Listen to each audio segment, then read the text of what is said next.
thank you to our patrons for helping make this podcast possible. Okay, Bill, do me a favor. Pull up top 10 list, like the biggest podcast. The 10 most famous podcasts. We need to see who the hell we're competing with. On this episode, we finally crack the formula and figure out how to become the greatest podcast on earth. Because you know what? Until now, we've been like, oh, whatever. This is all about having fun. It's just two friends hanging out. Bullshit. We can't, with that kind of attitude, we'll never become the champions of podcasting. Okay. I've got a list pulled up. Should we start from the most popular? Let's start from 10. Let's work our way upwards. Yeah. Okay. So the number 10 most popular podcast as of right now. Yeah. Is the Sean Ryan Show. Oh, okay. Sean Ryan. He's the former. He's the Fed, the CIA dude, right? I have literally no idea. I'm pretty sure. Hold on. Let me do my clicking. I'll be clicking around. Let's see. American podcaster, former U.S. Navy SEAL, and Blackwater contractor. Yeah. Sweet, dude. I have no interest in that at all, but that's, all it means is that he's, a Fed. This is like, he brings on different people on his podcast who are like, war criminals and stuff like that, and he kind of launders their reputation. Okay, so what can we learn from him? What can we learn from him and apply? War criminals. I think we need more war criminals on our podcast. We got to get Mitch back. We need to interview Mitch one of these days. Exactly. And that's how we do it. Okay, so I think that's true. I think what we can and should learn from this podcast, the 10th most popular podcast, is to have on more war criminals, more just like other CIA people. I want a guy who's killed a lot of innocents. Yeah. On this show. But it doesn't even have to be physically killed them. You know what I mean? It could be something like led them to their death. Exactly. Guided, made decisions that brought about their demise type beat. All right, let's see. What's number 9?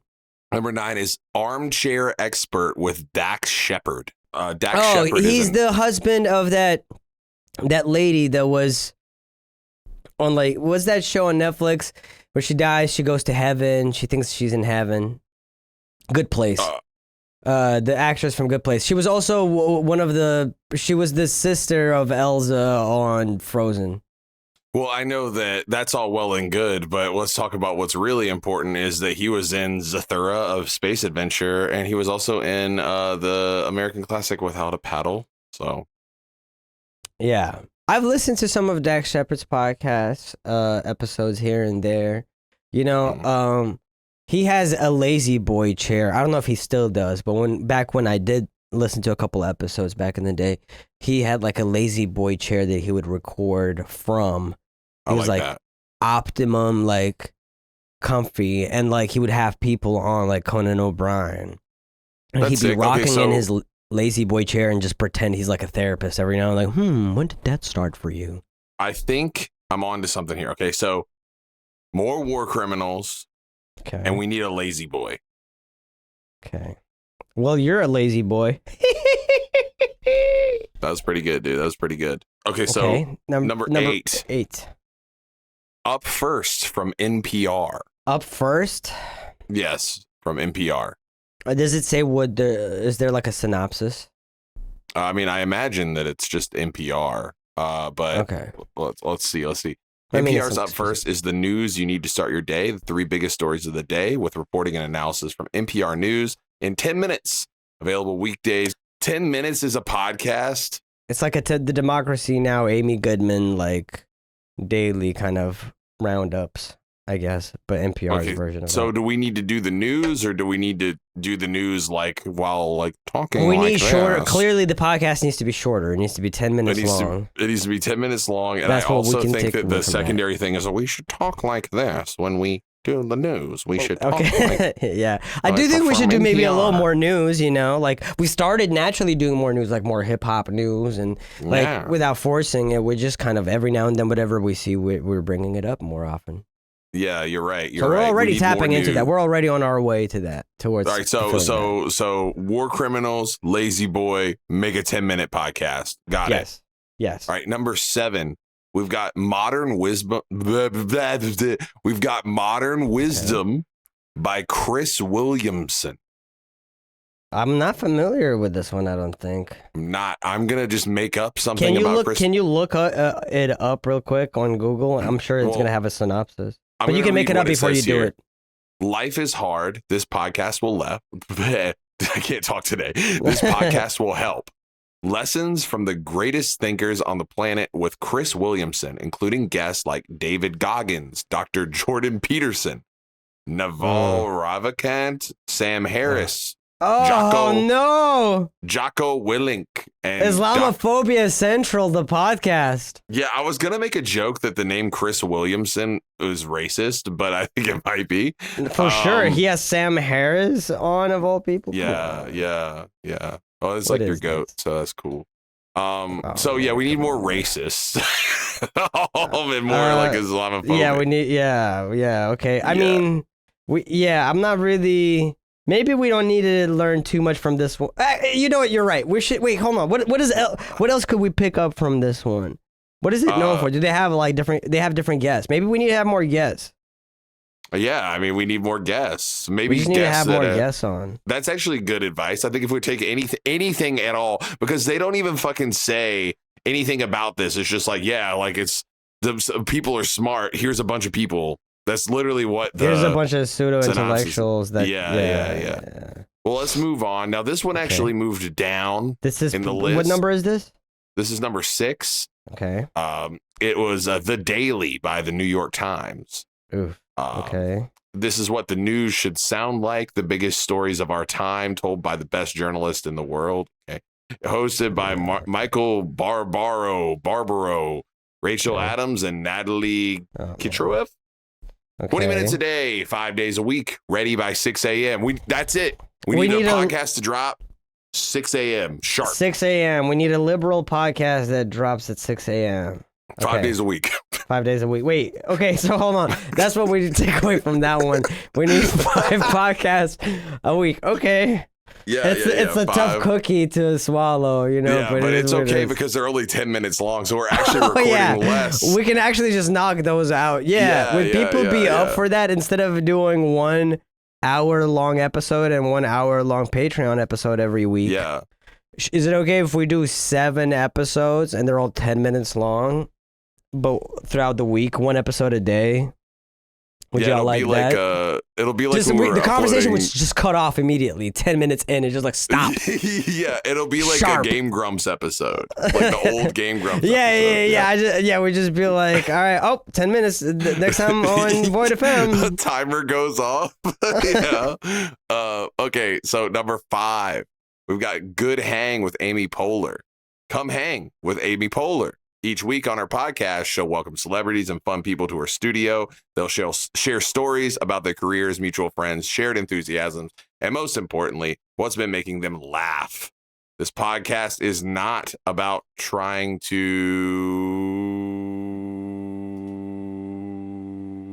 Okay, this podcast is not about trying to make you better or giving advice.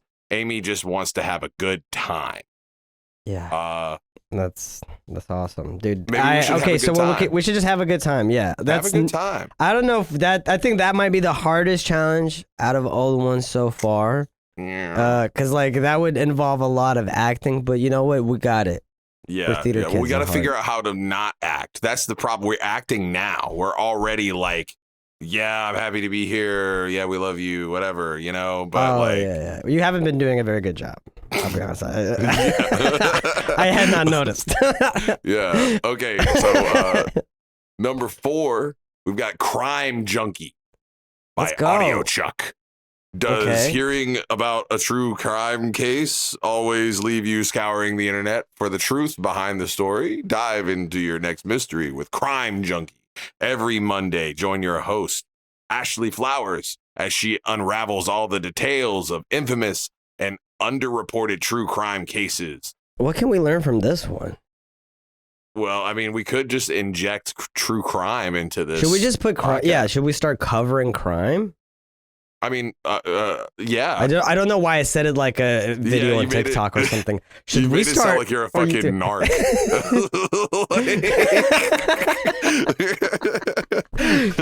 Should we start reporting crime? Yeah, dude. Yeah, what is this fucking who is the dog? I'm Dora the Explorer. Okay, that Blue's Clues? McGruff. I said McGruff. Blue's Clues? Yes, McGruff from Red Blue's Rock'em, Rock'em Sock'em, Red Rock'em Sock'em. What was his name? I forget. Red Did Rooster? you just call him Red Rock'em Sock'em? What'd you call him? McGruff, the crime dog. Who's the red giant kaiju? Red Clifford. Clifford is the kaiju. Yes. Oh, he's red. Yes. Okay. I think we should just swiftly move to the next. All right. So who's number 4? Okay. So that was number 4. This is number 3. Okay. Sure. This number 3 is this past weekend with Theo Von. What happened this past weekend, and sometimes what happened on other days. Does it say what's the synopsis? That's it. Oh, that's it? It just says what happened this past weekend and sometimes what happened on other days. That's pretty good. Oh, well, I'm growing my hair out, and because I'm growing my hair out right now, my mullet's growing in a little bit. I do think you need to grow in a mullet. I think you need to embrace your southern side a little more. I'm just like, I tell you, I can't even do. How does fucking Theo Von You're not from talk Texas. Again? He's from New Orleans, right? Yeah, he's from. Oh yeah, he is. He's from Louisiana. For some reason, I thought he was from like Alabama, but he ain't. I don't think. I mean, it's kind of like the same, He's like Louisiana. the similar accent. Yeah. In certain areas, anyway. So he's just like, I don't know, dude. I don't know how to do a Theo Von accent. Anyway, no, keep going. No. I like that. Keep going. I don't know. Well, give me a phrase to say is Theo Von. Let's just have a conversation. Let's say like, I'll ask you a thing, and you just answer with that. Okay. Who's your favorite Wu-Tang member, and why? I don't know, dude. Probably. You God. Isn't it right? It's so not him, man. I can't do it. I feel like I don't want to like play Theo Von on here, but I don't know what he sounds like. It's been so long. Does he have what does his podcast have that ours doesn't, that you know? The mullet for sure. Okay. All right. Let's work on the mullet. I'll get to it then, I guess. Okay, so the number 2 podcast in the world right now is the Tucker Carlson show. Wait, Candace Owens is nowhere in the top 10 anymore? I don't see her. That's so weird. For some reason, I thought she was in the top 10. I don't see her. Tucker Carlson's at number 2. She's not. I don't see her at all in here, actually. What's the synopsis on Tucker Carlson, then? Okay, the Tucker Carlson show is your beacon of free speech and honest reporting in a media landscape dominated by misinformation. What about Mr. Information, am I right? The only solution to ending the propaganda spiral is by telling the truth. That's our job every day, no matter what. I think we should just tell the truth. Say it like it is. Should we start telling the truth? Yeah, I've been lying a lot. Wait, no. So I think that maybe we should just, the truth still sets you free. Okay, and number 1. Okay, so this is let's let me guess. Okay. James and Peter podcast. James and Peter podcast. That's actually number 11. Okay. Number 1 is the Joe Rogan Experience, put out by none other than Joe Rogan, the official podcast of comedian Joe Rogan. Comedian is crazy. Yeah, I mean, he was technically a comedian. Yeah, I guess. I don't know if I would still call him a comedian. I don't know if he does stand up anymore, but he did do that. But even when he did do comedy, he was so bad at it that it feels weird to like. you know, like, oh, you saw the young him? Yeah, with clip? him, he's just like marriage. With the shoulder pads looking crazy. Yeah, and he was just like, literally was just him. It was just like a conversation with a guy. That's like what it sounded like. He was just like, he's like, yeah, my girlfriend, she keeps using the M word, marriage. You know, I don't even want to think about marriage. That means like I can't fuck other women. No, at first he's like, when I hear that word after that, everything sounds like. Beep, beep, beep, beep, beep, beep. Yeah, I'm glad that you added that. Yes, it did add a lot to the joke. No, that's the thing. It made it worse. It's like you're making it funnier by like summarizing it and actually it's so weird. It's like it's one of those things that like when you're telling the joke that Joe Rogan told, it's impossible to not accidentally kind of be funny. Yeah. Whereas in his case, it was just like so stiff and bad. But yeah, sorry. Go ahead. I cut you off at the best part. Yeah. You cut me off at the best part of the joke. So you're telling me I can't fuck other women. So you're telling me I can't fuck other women and I got to buy you a ring. And then he just pauses and he goes, it's kind of a shitty deal. Yeah. He's like, yeah, that's a shitty deal. And that's the joke. Yeah. And people were like, ha, ha, ha. There was a couple of people who are like, you know, it's the meth and the alcohol and the ecstasy. I don't know, whatever. When that meth is flowing through my veins, I'll laugh at some Joe Rogan comedy for sure. Does, you know what Joe Rogan has that we don't? Like Sex appeal. More, okay. Well, also a more timely like intro. You know? Yeah. 40, 50 feet, why don't you turn around and let's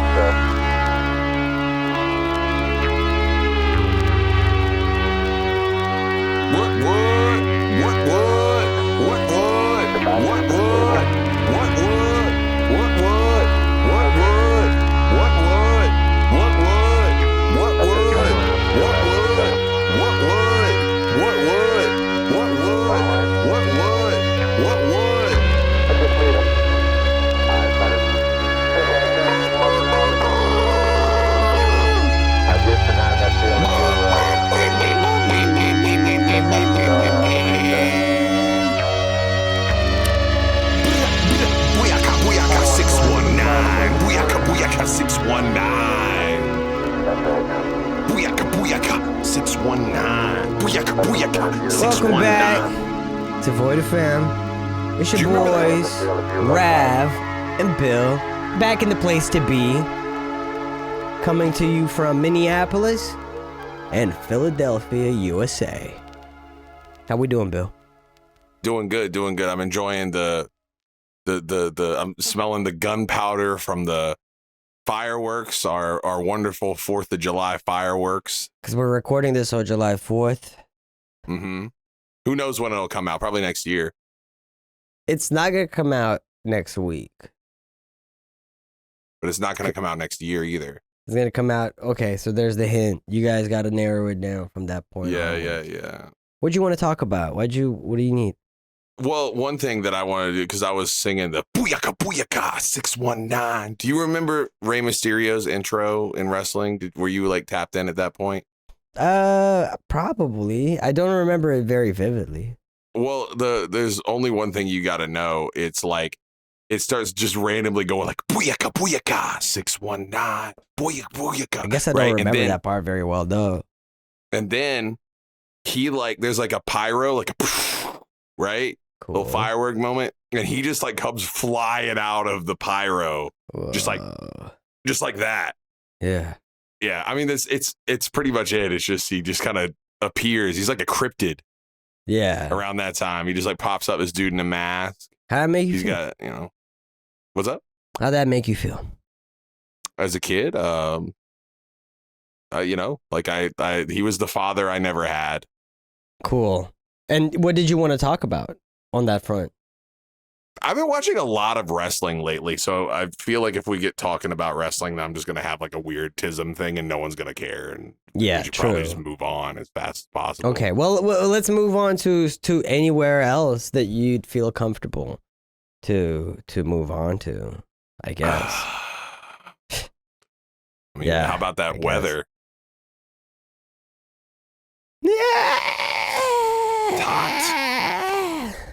Hot. Got me hot under the collar. What was you know it? what I'm saying? One of the things we were talking about the other day, I think, was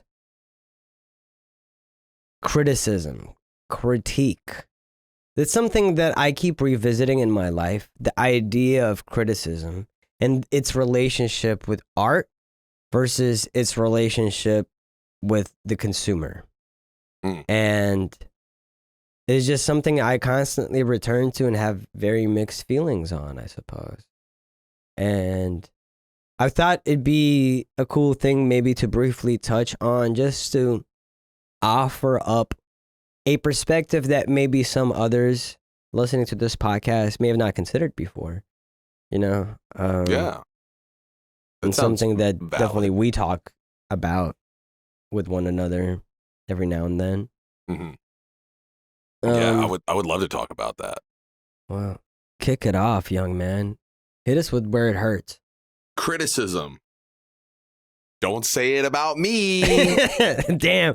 Uh-oh, he said it. Okay, here's the thing for me, right? Like as I was talking with Bill the other day, I was saying to him, like, criticism is kind of necessary in the sense, like, reviews and scores and things like that are curated for consumers, as they like, you sell your labor so that you can make money. With that money, you pay your rent. With that money, you pay for your groceries, etc. There are options out there, right? Quote unquote options. And people have to convince you that, like, their item is worth your money. And one way that this has been done is, you know, even if you're ordering groceries online through like an Uber Eats app or something, each individual item, especially the popular ones, will have reviews. Like, it'll have like a 4.2 versus in the similar item that might be a 4.3, you know? And a lot, obviously something between like a 4.2 and a 4.3, especially if it's thousands of reviews, the difference there is so arbitrary and like, yeah, it's not necessarily indicative of one being better than the other. But we use that to kind of like, okay, this is like, I don't want to waste my money, you know? I just want to make sure I make the best purchase possible. But with art, I understand that art and music and stuff like that is also a commodity, but it is also an artistic expression. And I think for me, my relationship with art as the artist is more of the latter rather than the former. And a consumer will always have more so of the former. And it sucks that, like, it sucks because I do see the value in helping people parse through like garbage, you know, and stuff like that. Especially if it's popular music where it's like tons and tons of money is being pushed towards it, and they're clearly trying to promote it everywhere, but it's trash or it has some sort of awful message. I kind of understand wanting to like almost warn people about this thing, you know, but beyond that, especially when it comes to independent artists, it does feel kind of demoralizing or like dehumanizing to like think that your expression, your truth, your whatever is going to have like a score attached to it in the same way. And I think a lot of people probably like get very defensive hearing that, especially if you have a rate your music account or album of the year account, or you frequent Moo on 4chan, or you're a Fantano head. I don't know, whatever the corners are for that. Now, my issue with the score system is that like that whole process has in itself become commodified, and like people love posting their top 20, top 16 albums, right? Constantly top 100. Like there's like a whole subsection of people on Twitter, for instance, that love doing that. What is the purpose, right? What is the point of doing that?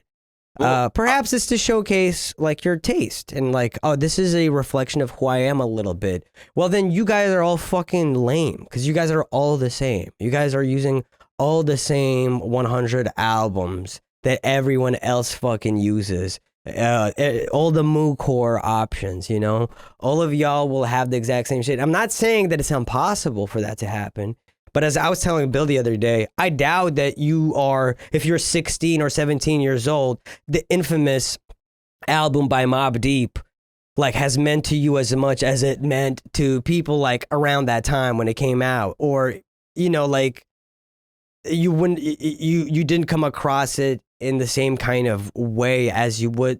I don't know, like am I making sense? Like it's almost like the process of like what you enjoy is in itself has been like turned into an avenue for like something that it shouldn't be. It should be like an exploration of yourself. Like I oftentimes, some of my favorite albums, my favorite songs off those albums, I know are not the best songs, but they're my favorite songs because they mean something to me. Because when I hear them, they take me back to a specific place, right? That's the honest truth of like my favorite stuff.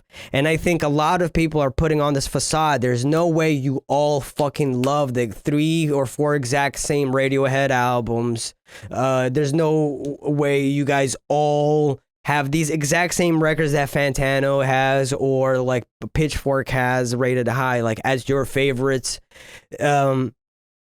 It's all of that. Just like it as an art producer, as an artist, to me it's just like it's hard not to have a tumultuous relationship with it. You could say like, well, Rav, if Fantano or someone else were to give you a 10 out of 10 tomorrow, you would be like, you know what, actually this shit's not so bad. And the problem is like, yeah, it would be good for my career to get something positive, right? But the problem is receiving something negative as an independent artist is fucking awful. And also like me receiving something positive, I think is creating like, me getting a 10 is not stopping people from still getting like other numbers. And the reality is most things fall somewhere between 2 and 8, right? And that's okay. And that's fine. And I think I would prefer where people just went like, I really like this album, I recommend it. Or like, I did not like this album. You know, like these to be the conclusions rather than giving an arbitrary number thing, because I feel like that makes sense for the consumer from a consumer standpoint, but it also is like it takes something away from the art form. I think it's like, I don't know how to express it. And of course, it's ultimately all arbitrary because it's opinion based, but it has real outcomes. It has real impacts and effects, and the whole industry then like bends its knee and like tries to work around those confinements. And I just don't think that's a healthy relationship. And I don't think that's a relationship that critics want to have with the artist and the art either, you know? Am I making any sense? Yeah, for sure. I think that like, well, you there was a lot of things that you said right there, so I kind of want to go from yeah. No, I was letting you cook. I feel like with your first point, because I think that these are two different things a little bit, right?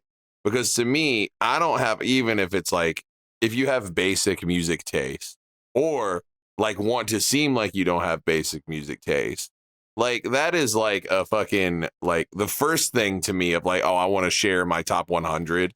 Like, I think most of the time people, okay, maybe I'm looking at it from validation. People are seeking validation. Yeah, but maybe I'm looking at it from like my window, because like I remember like I've done what, like years ago I did like a top 50 or something, and it was just like shit that I liked to like, yeah, that was like, oh cool, I could like put someone on to something. But you're also an artist, and I feel like when you're putting something out like that, it shows like, oh, it's an insight into like, as the artist, what are some of the influences that have played a part, like what are some of the things that you listen to? I think that's what that's indicative of, you know? Yeah, maybe, but I don't think that was necessarily like what I was trying to do. It was more like, gotcha. I like this thing. I like putting people on to stuff. Like, it just feels like good to do. You know, I feel like I was way more like into doing that, like with my platform back when I was like on Tumblr and like earlier you used to put on me Twitter. on shit all the time. You used to put I was like really into the whole like, oh, like let me show people this. That's like I mean I still do it some, but like that was like more of like a trait of mine, was like I liked to show people stuff all the time. And so like I don't necessarily think that there's like a problem with that, although I do think that there is like a for me personally, I don't like analytical, just the way that I like consume things and the way that I like hip hop Twitter gives me a headache. Like, because like I think a lot of times it's like just people, because and they're mostly like, don't white get me wrong, teenagers who are super uneducated. Yeah, like you just get people who just like post stuff and there's just like their opinion based off of a knee jerk reaction or like based off of like who they ride for. It's like fucking like a sports thing. It's like riding for your team. Like, oh, like there's people who are like ride or die Drake fans no matter what, and they look at him losing like public favor is like losing a game, you know, like Right, oh, the Eagles just lost a game, that kind of thing. I think that to me is a little bit cuckoo. Like I don't get that. That's just so far outside of my realm. But like, so I just don't participate in it. It gives me a headache. Like I see people like compare, like I saw the other day, there was like somebody trying to compare like Doom and Cardi. And I was just kind of like, they're just so different. Why are we doing this? You know? That's and, yeah, okay. Like I get that there is, I think I mentioned it in our conversation the other day. If there was no profit-seeking motive, if we didn't have to depend on money for survival, if we didn't exist in a capitalist organization of the economy, I think critique and even throwing arbitrary numbers at critique would be harmless. I think it's just that so many of us depend on that shit. Like there's stories of people whose careers went under because Pitchfork gave them 0 or 1 out of 10 on their first record. Yeah. You know? Yeah. I do think that I'm very pro like the idea of somebody who reviews Nick Marsh from Focus Hip Hop, who's reviewed us a bunch of times. Shout out Nick. Like, but not like he said in a tweet one time that he like just doesn't do negative reviews. Like he would rather do only positive reviews of things that he fucks with versus like tearing something down because he just doesn't like it or doesn't get it. And like, don't get me wrong, like I'm not against like people having criticism for something because like conversation is important, right? Like I just think that people are so quick to be like this sucks and it sucks because all my friends say it suck or whatever the thing is. I do think that like bigger platforms like a Pitchfork or a Fantano, there is like a real responsibility there that is like almost impossible to like fully like, I mean, okay, like for example, like Fantano's whole thing is like, it's just my opinion. And like, while that may be true, right? Like those things have lasting impacts, consequences on people. And I think for the example, like this didn't work out like this, right? But like, I remember like back in the day, and I feel like he probably wouldn't do this now, right? The Red Veil thing? Well, not the Red Veil thing. I was going to get to that in a second, but talking about like Young Lean. Young Lean, the bread. And he like, he didn't review the album. He did the My Hands Are Bread thing. And I was thinking about like, you know, because like Young Lean was so young, and same thing with Red Veil, right? Like they were both like 16 at the time or whatever. Like if like I saw like a major person, like somebody that I fucked with or other people fucked with, just kind of completely not taking me seriously, like who is to say that like I wouldn't just like stop? You know, who is to say that I wouldn't be like, okay, well, like clearly there's something wrong here and I'm just going to step away from it, you know? I don't know. It just, to me, and the same thing with Red Veil, him being very like kind of like flippant of Red Veil at the time. And now like Red Veil is like a super critically acclaimed, like people love him. Like it's, and I think that was a really good project, and it's fine if it didn't move the needle for him, right? That's not really what I'm saying. Like if he didn't really like it, that's fine. But I think that kind of like, oh, is this what you guys are flipping out about? I think he was a little bit irresponsible in the way that he approached that. I wonder if he has any remorse about it.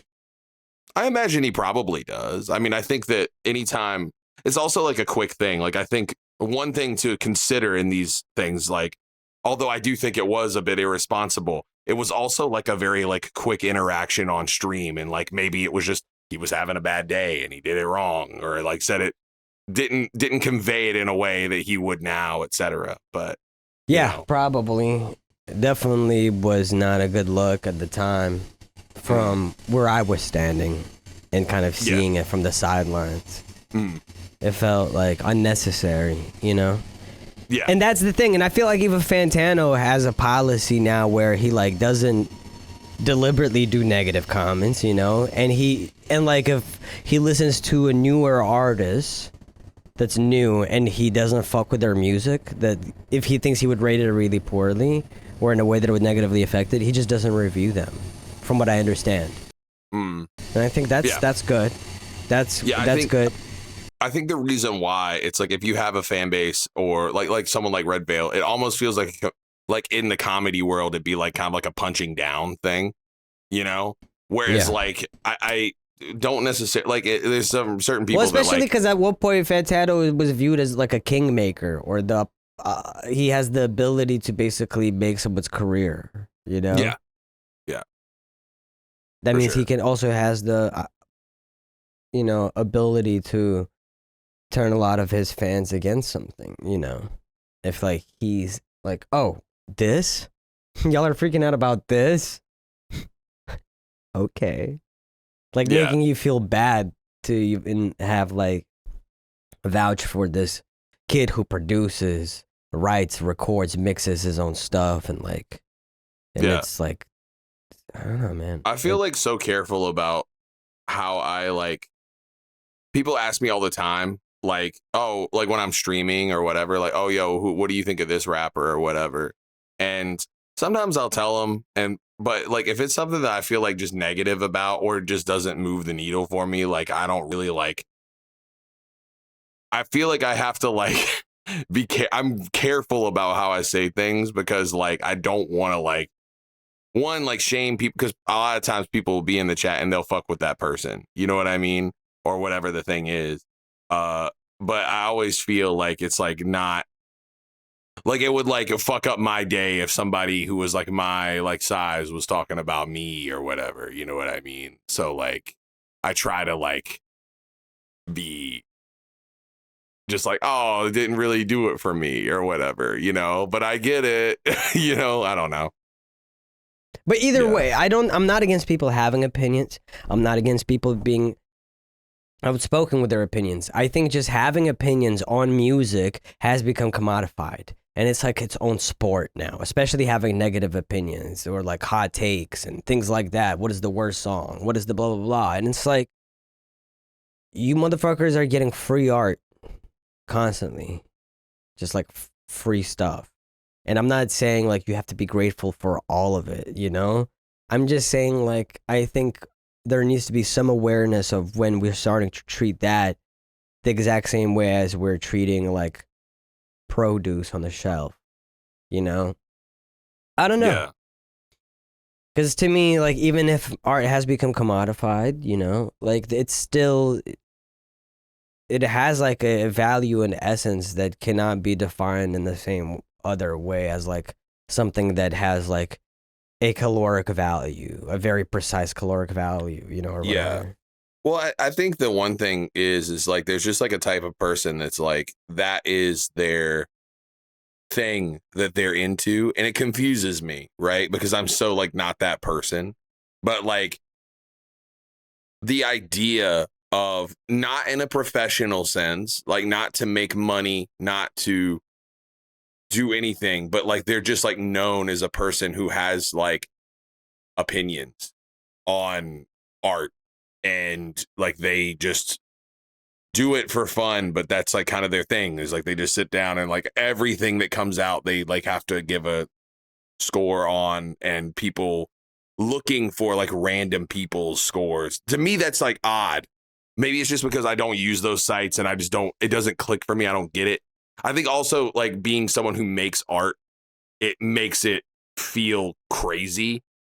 Like it's perverse. I don't know how to describe it better. It just feels weird. Yeah.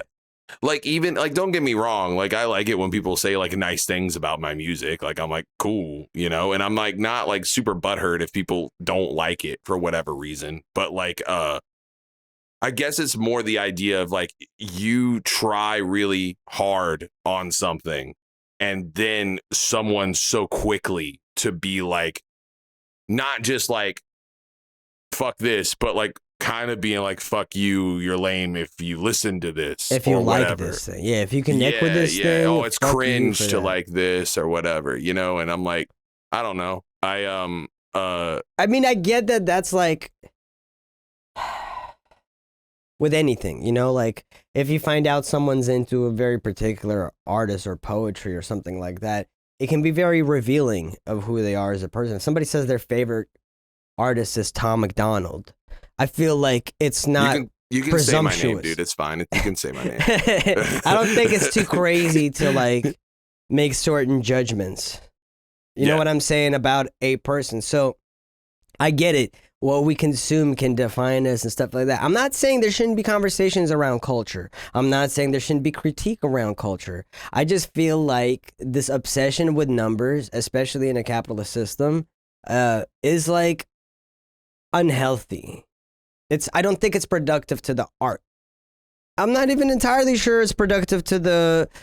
I mean, the only thing it's productive, it helps streamline consumption, but that's it. Like, do we need that at the cost of like all these other things that we lose in the process? I don't know if it's necessarily like it helping streamline consumption at all, because like, I think it's the same thing as like, oh, like a bunch of people are talking about this movie and a lot of people like it and a lot of people don't. Like now I got to go see it.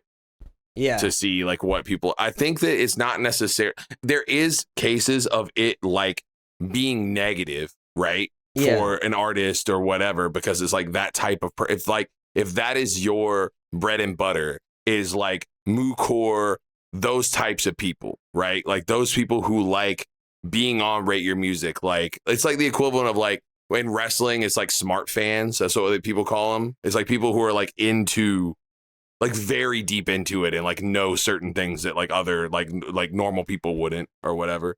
Right. Like, I don't even think they it make has it part anything of to do their with, like identity, basically. Yeah, I think it's more about the conversation than it is anything about consumption. Because like, if that's like by that logic, it's kind of like, okay, cool. Like people could shit on something, but then like all their friends have to listen to that thing to shit on it. Do you see what I'm saying? Like to write a review, the idea is that you sit down and write and listen to it and then break it down. I don't even know if it has anything necessarily to do with consumption as much as just well, like... I do think it's because there is a financial imperative where places like Pitchfork or even Fantano and stuff like that, they run their businesses, right? They're running businesses, and the business runs on like sharing ideas, critiquing stuff, right? The critique is all I'm saying is like the critique part of it and everything is fine, and it has a value to it. And I think it's the score is being used to streamline things because they're basically saying like, here's the albums that are worth your time. Like, you know, and these albums are not worth your time. And that's for the consumer. That is not for the artist, you know, it's not for the artist like, okay, well, now that we shit on you, you might become a better artist. You know, it's like, that's not really the intention there. It's not, I mean, that could be a part intention, but I don't think when you're operating as a critic, that where you're like, you have to be writing these reviews or whatever. I do think probably most of these critics gravitate towards the albums. Like, sure, they get assigned to things, but I'm sure they ask, like, when things become available or whatever, because I'm sure they gravitate towards the kind of music they gravitate towards. And they're like, I want to write about this. I feel really strongly about this. So I think that's good. I think that we're doing that. Again, I just feel like the scoring system, the way that it's been adapted and the way that it gets utilized is very similar to how, like, again, you're looking at groceries when you're ordering them online, and each different variant has a different score, and that informs how you're going to spend your money. And I think the world of critique needs to take a little bit of a step away from that, especially given that in this day and age, people are not spending money to listen to music. There is no exchange. There is no like, back in the day, it made sense. You know, like before you spent your money on a fucking vinyl record or a CD or a cassette, like it makes sense to try to get some research done. Like, is this worth my fucking time? But like now everything's free. If you like we did this stats sometime a few months ago, but like a vast majority of people consume music, whether I'm sure some of you don't, but a vast majority of people consume music through streaming.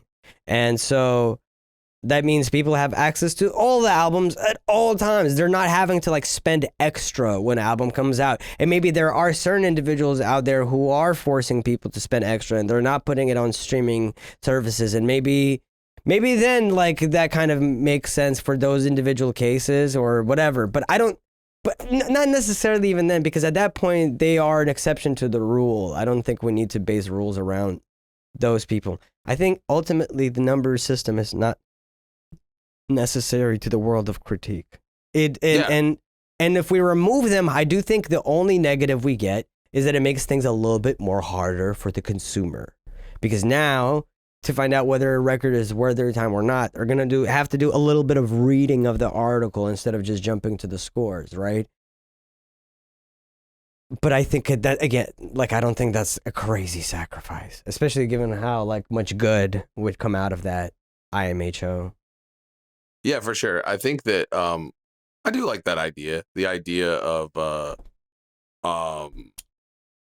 the just reviewing music and giving opinions on the music, you know, and it less being more about like, oh, okay, cool, like we're working towards that A+, that 5 mics, that you know, it could literally be the exact same reviews. Change nothing about the reviews at all. Just get rid of the numbers. Yeah. Just get rid of the numbers, get rid of the scores, keep the reviews. You could still have the like recommended album of the month or whatever, our favorite staff pick or whatever. You could still have that, you know, just don't have scores. Yes, people will be forced to read. Yes. And that is counterintuitive to the world that we're living in and that we're that we're speeding towards, where like everything's there's a hyper efficiency that like, you know, WALL-E conjures like the thoughts of WALL-E type existence, you know, and we're like zooming towards that. But like as consumers, like everything, like I need to know if this is worth my fucking time. Okay, what's my opinion? What should my opinion be on this? I don't have time to listen to this shit, but I need to have an opinion on this because it's like everybody has an opinion on this. This is in the zeitgeist. Oh, Fantano thinks it's ass? Bet. This album fucking sucks. My question is this, is like how many, like obviously there's going to be people who just like will parrot like whatever, like someone like Fantano says, right? But like how many of people that actually like watch his content, because like I watch his content, right? Like how many people watch his content and like agree with him on everything though? Well, it's not even about like agreeing on everything. I think like there is a truth to like, if he gives something a 10 out of 10, people are going to go out of their way to go listen to that album. If he gives something a 4 out of 10, most people will just not give it a chance. If it's a 0 out of 10, they might go peep it. Well, see, like, I don't know, like maybe it's just because of the way like I particularly like do it is like sometimes I've already listened to the album and I just want to know what this person but see, thinks you've already listened to it. I think you're a different kind of viewer. I think a lot of viewers go to him because they're listening to him on their way to work, you know, or at work on lunch breaks or whatever. They're trying to figure out like what they should download to their phone on Spotify on their way back home that they'll listen to or whatever. Yeah. I do think though that like, and I don't know, I'm not like, you know, I don't know everyone, but I do think that there's like probably more people like me than you would think though.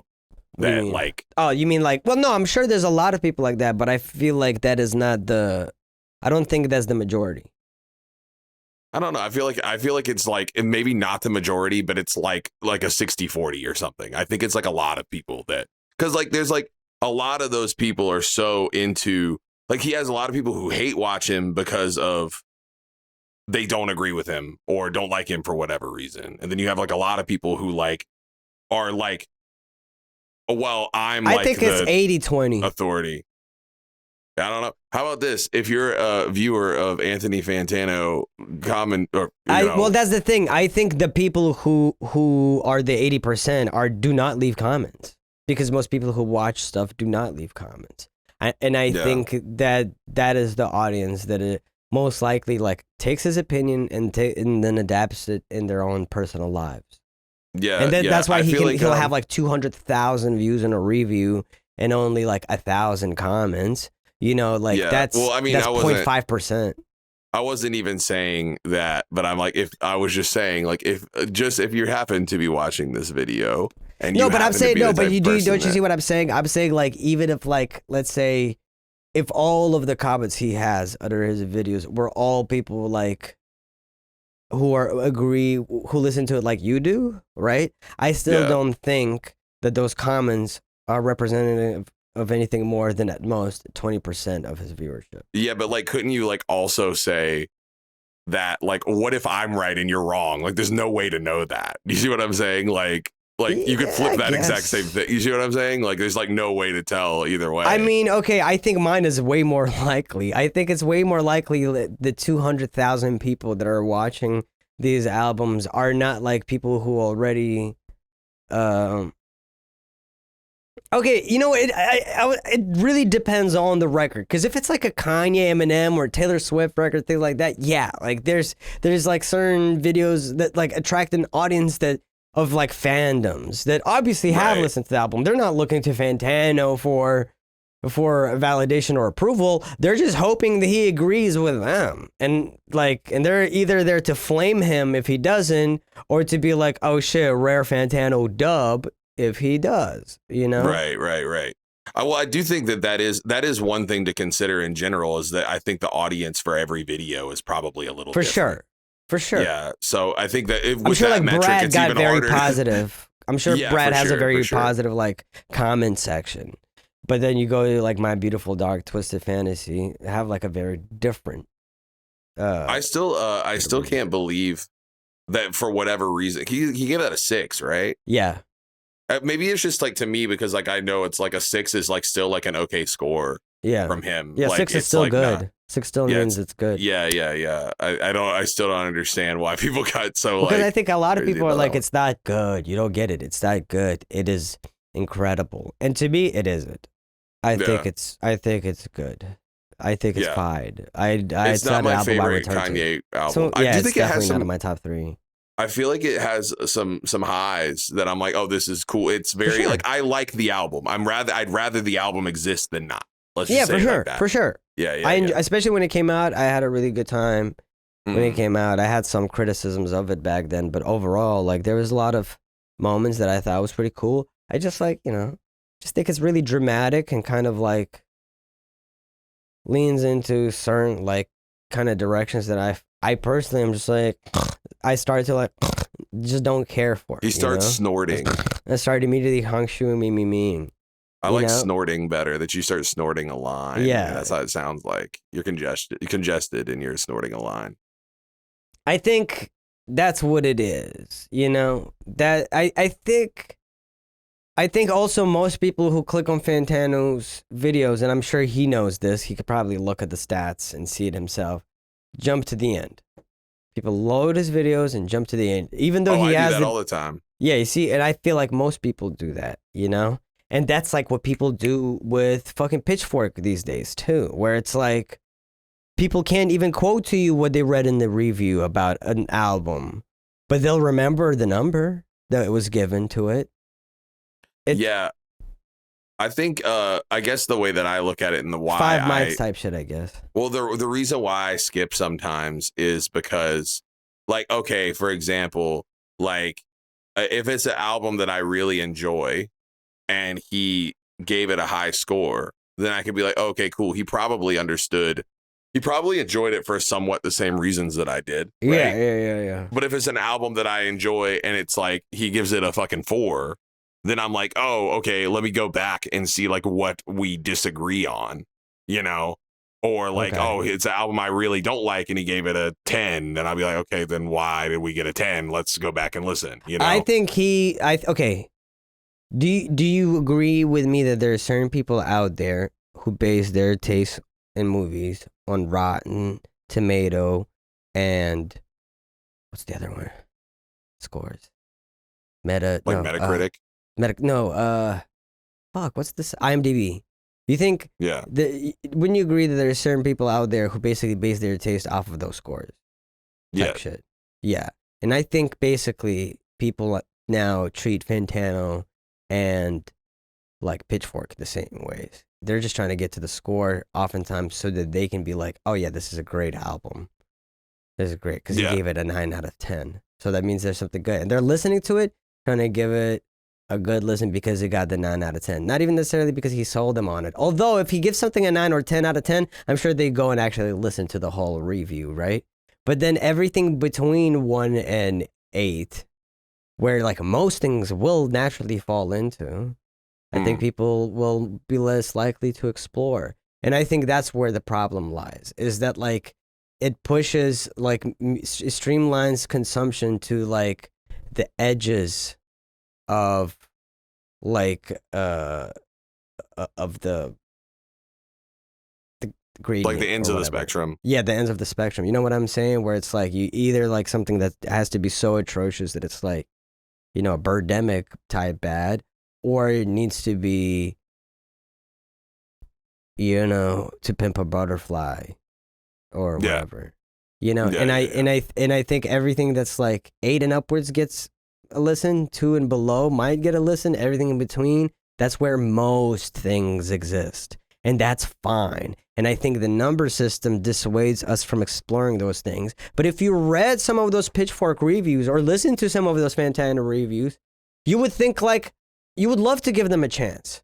Like, if you listen to some of these 6s from Pitchfork or Fantano and you didn't know it was a 6 out of 10, you'd be like, oh, he loved this. Or like, this is probably like an 8 out of 10 possibly. Yeah, or for whatever, sure. you know, like the way that they're exploring it. And then, but once you get to the 6, you're like, oh no. Or like if you like an album and you go see what Fantano gives it a 4 or 5 out of 10, you probably might be embarrassed that you like that album. You might like, it might become like a guilty pleasure or whatever. You might not tell people about it. You might not share it with people, and that band or person might have benefited from you naturally, organically sharing your excitement that you have now like capped off because of these social pressures that exist around you.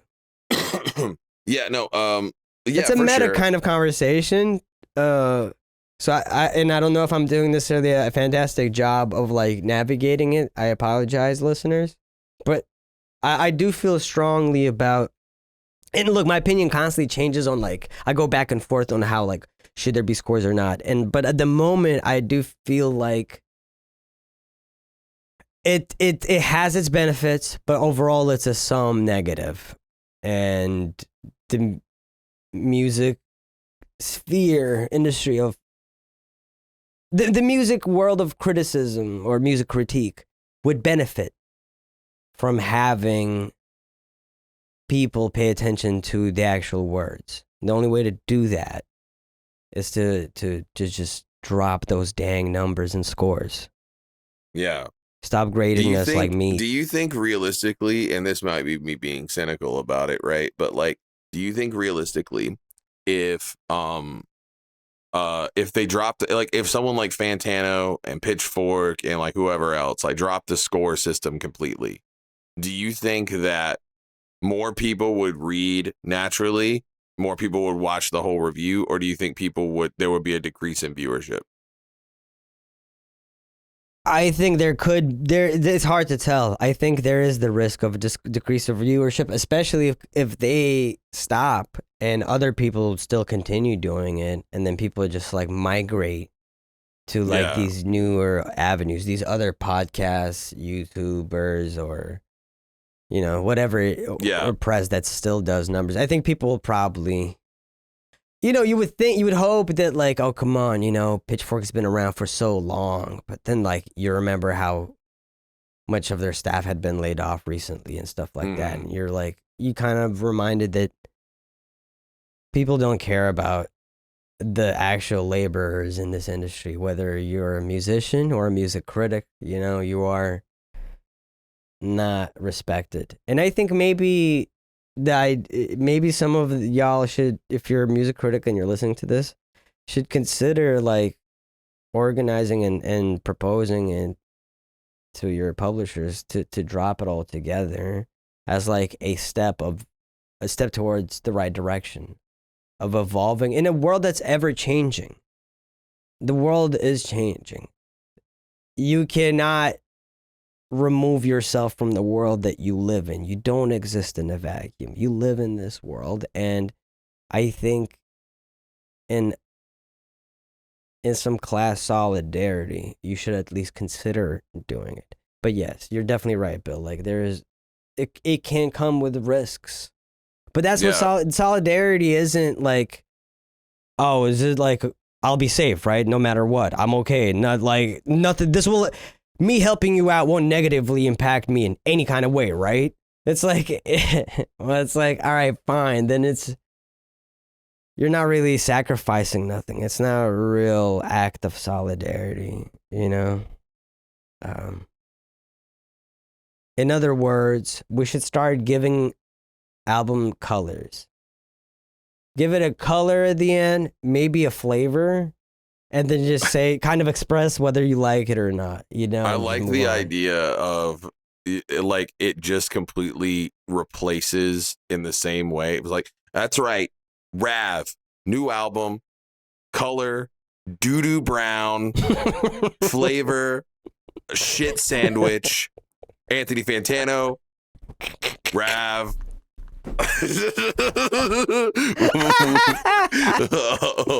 Forever. I was saying it somewhat in jest, but yeah, I also meant like, oh yeah, this is like gives me an ash gray feel with like moments of like purple and it feels like it smells like gunpowder. It would like smell like gunpowder. This album makes me think of like a gunpowdery smell. Yeah, like a gunpowdery shit gunpowder sandwich smell, and it's not worth your time. This is me saying it's not worth your time. And anytime he doesn't like an album, he does that. And anytime something's a 10 out of 10, he picks a specific dish, and he just always does that. Yeah, he's he makes it very clear to everyone, creme brulee. Like he goes this is a creme brulee, which is my favorite dish of all time, and and as a dish is 10 out of 10. And I'm wearing a yellow flannel, and yes, my 10. Yeah, you just say the dish and how much you rate the dish. Yeah, and it smells like lavender, which is a 10 out of 10 smell, obviously. Yeah. And everyone likes lavender, Yeah, who doesn't? Yeah. Yeah, but it's like it needs to be more personal because it is a personal thing, and ultimately, I know that those scores and numbers are personal as well. But I just feel like they're unnecessary. That's all I'm gonna say. They're unnecessary. I know they attract audiences. Cool. I don't know what to say, man. Like, sure, I get it.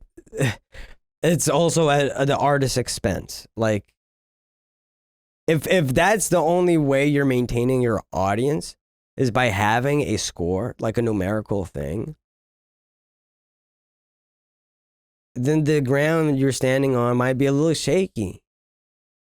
I kind of done a 180 on this whole thing clearly over the last 5 minutes, but I went from it's fine if you have that to like you're a piece of shit pussy if you ain't got. I can't believe you're like actually physically coming for Anthony Fantano right now.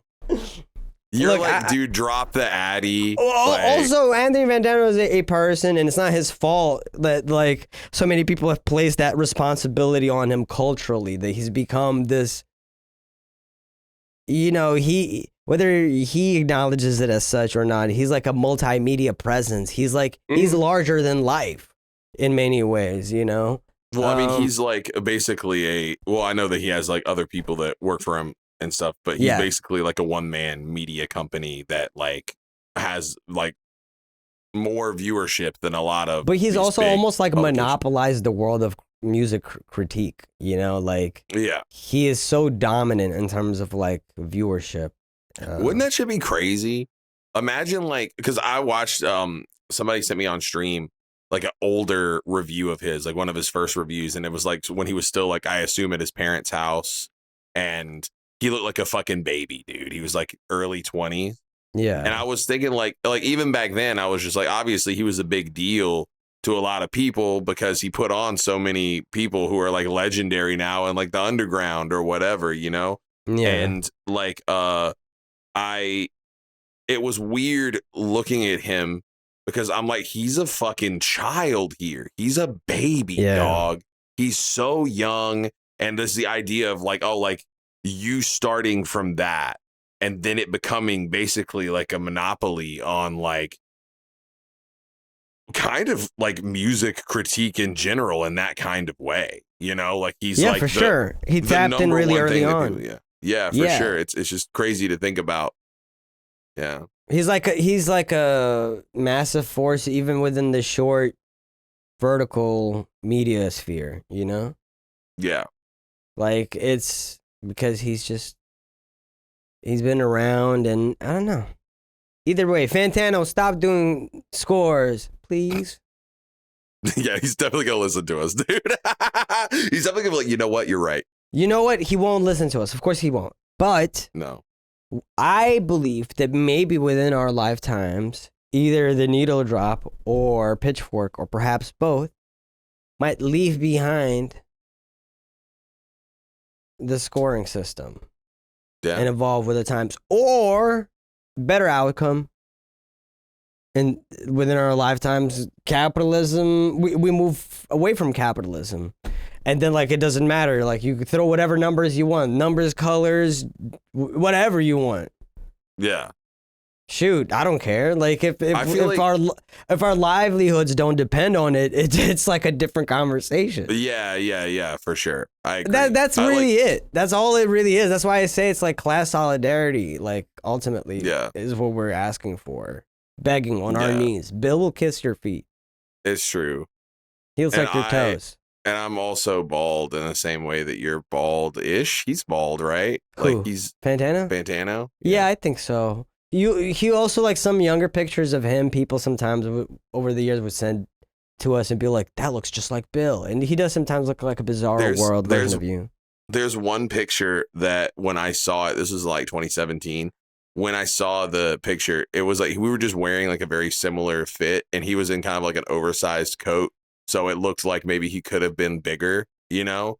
And I saw it as I was scrolling and I thought it was me. Like I legitimately thought it was me. Yeah. I had to like double back and be like, wait, what the fuck? And isn't he 6'7" or something? I don't think he's that tall. I'll look it up. He's definitely more than 6'4". Because didn't he like take a picture with Hassan when he was on his podcast? And I think he was taller than Hassan. He's 6'1". Really? Okay, then he wasn't taller than. Maybe it's just because he's like a big guy, because he's very broad. He's definitely a bigger guy. He's than most. He's like really like like barrel chested. He's like a like big for real. Like he goes around without security, and like when you see him in person, you're like, okay, I get it. Yeah, he's his own bouncer. Yeah, the artist needs security from Fantano. Exactly. He's gonna fuck you up. Don't let him catch Drake or Azealia Banks backstage. You remember that? That's crazy that Drake shit happened where he sent him the fucking cookie recipe or whatever. That was nuts. That was a real nutty thing. Cool arc, you know. Yeah. What was the whole thing actually? It was just like he sent him a whole thing, just like hating on him, right? Saying like "fuck you," blah blah blah. Yeah, like I think that he gave him a bad review on something, and then he DM'd Fantano and he said some shit like real like boomer shit. Like he said some shit like here's a review of your life, a light 0 or something. That's so funny. Dude, the fact that in dissing him, he used Fantano's own like recipe and lingo is kind of like, that's kind of a dub for Fantano, you know? Not kind of, it is. It's so funny to me. He said, Your Drake is such a existence is a loser. light one, and the one is because you are alive, and because you somehow wifed a black girl. I'm feeling a light to decent one on your existence. That's what he said. Okay, kind of funny. Yeah, That's kind of funny. It's just the fact that Drake, But it's sat unhinged. down- bro. For some reason, I see Drake like wearing like a fucking like a robe and slippers, just like I'm feeling a light one, and he sent it to him. Like, you know what I mean? Like he's got like his little. He was in his little bubble fucking, bathtub. Yeah, like Rev he's got Run a on that pipe. TV He's show. got a pipe and he fucking hits it and bubbles come out of it. Like, Oh yeah, for sure. He's his security from the outside the hall. All he hears yeah, reverberating through the bathrooms. Yeah, it's crazy. Yeah. Yeah. Well, you know what, Bill? It is time for us to do your favorite part of the podcast. Yeah, the you know what? shilling Actually, part. I gave this a thought. What's up? I gave this some thought. I think you should do it this time because I had a moment the other day where I was thinking about the podcast and I thought about my least favorite part of the podcast, which is me being put on the spot to say what's on the Patreon and how for $5 you could get, you know, access to another episode with this episode. And I said I was really tired of that shit, having to do that and having to tell people that for $20 that they could get access to playing games with us in the Discord, in the community game night, you know? And I was thinking that maybe it was your turn instead of my turn. Maybe it was your turn to say that for $20 you could get your name at the beginning of the episode and the, you know, supported by, you know? Right. And so I was thinking that maybe you could take a little bit of responsibility and you could tell people that they could get access to all of this at voidfm.net. Yeah, you're right. I'm sorry, man. I ought to take some responsibility this time. Yeah. How about, man, step up. Go on. The following is a preview of this week's Patreon exclusive episode. Available now over on the Void FM podcast Patreon. What are we doing today, gang? The same thing we always do, Pinky. Make music. As kind of like Google Docs, where you can see each other working inside the songs.